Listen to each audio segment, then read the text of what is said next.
Melihat nasib Rizik dan FPI hari ini seperti sebuah keajaiban. 6 orang FPI ditembak mati oleh polisi. Rizik ditangkap dan ditahan polisi karena kasus kerumunan. Tak lama berselang pesantrennya di Megamendung mau diambil alih oleh negara karena ternyata pesantren milik Rizik itu dibangun di atas tanah milik negara. Lalu hari ini, pemerintah secara resmi menyatakan bahwa FPI adalah ormas terlarang. FPI sebagai ormas sudah dibubarkan. Lalu hari ini semua kegiatan dan simbol FPI dilarang di tanah Indonesia. Belum selesai sampai di situ, kasus mesum Rizik juga kembali dilanjutkan. Menariknya, kayaknya kali ini Rizik juga akan kena. Kita bisa lihat dari kode alam yang cukup jelas dan mengejutkan. Gisel dan MYD resmi jadi tersangka atas kasus video seks yang sempat viral belakangan ini. Bahwa video tersebut dilakukan saat Gisel masih menjadi istri gading, itu urusan rumah tangga. Tapi yang menarik dari kasus ini adalah dua pelaku Gisel dan MYD jadi tersangka. Jika dibandingkan dengan kasus Ariel versus Luna Maya dan Cut Tari, ini agak berbeda.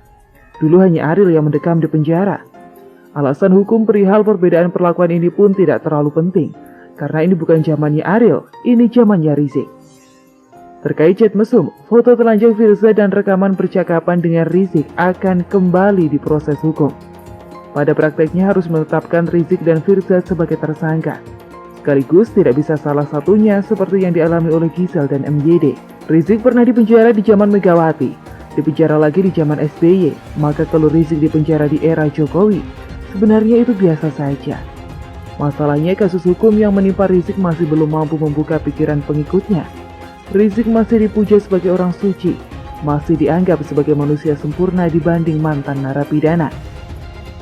Pembelaan dari pengikutnya, Rizik dianggap dibungkam oleh penguasa, lalu dianggap ulama yang lurus karenanya.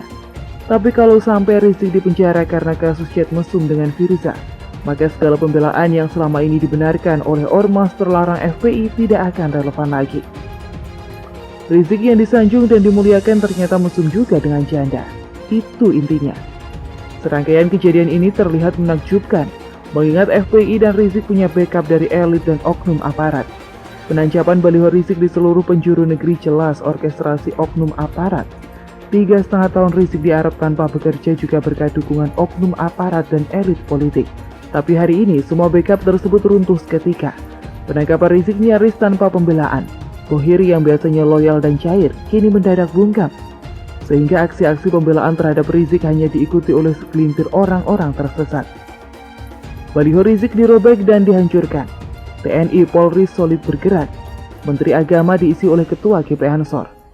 Jika pada akhirnya pesantren Rizik dirobohkan dan diratakan dengan tanah, lalu Rizik dipenjara karena kasus mesum dengan Firza, jelas ini sebuah skenario yang terlalu sempurna dalam politik. Habis sehabis-habisnya. Namun pertanyaannya, apakah ketegasan dan keberanian ini baru muncul setelah Prabowo Sandiaga dirangkul masuk ke dalam kabinet, menyisakan dua partai gurem PKS dan Demokrat yang tak mampu berbuat apa-apa? Jika memang iya, maka Fadlizon harus ditertibkan mulutnya, agar tidak menebar provokasi atas nama kebebasan berpendapat. Selain itu, Fadlizon adalah kader Gerindra, maka sebagai partai Gerindra punya tanggung jawab penuh untuk menertibkan kadernya. Prabowo harus menunjukkan kepemimpinannya. Kalau Fadlizon dibiarkan terus memprovokasi, dari kasus 6 orang FPI ditembak mati hingga pelarangan FPI, maka ini akan menunjukkan betapa lemahnya Prabowo sebagai ketum Gerindra. Atau publik akan menilai Gerindra bermain dua kaki sebagai pengkhianat koalisi. Maka jangan heran kalau dalam Pilkada 2020 kemarin hampir semua calonnya kalah. Tapi jika tidak, jika ketegasan dan penertiban FPI ini tidak ada hubungannya dengan masuknya Prabowo Sandiaga dalam kabinet, ini jadi lebih menarik. Dan kita akan bertanya faktor apa yang membuat seluruh elemen kompak menghabisi Rizik dan FPI.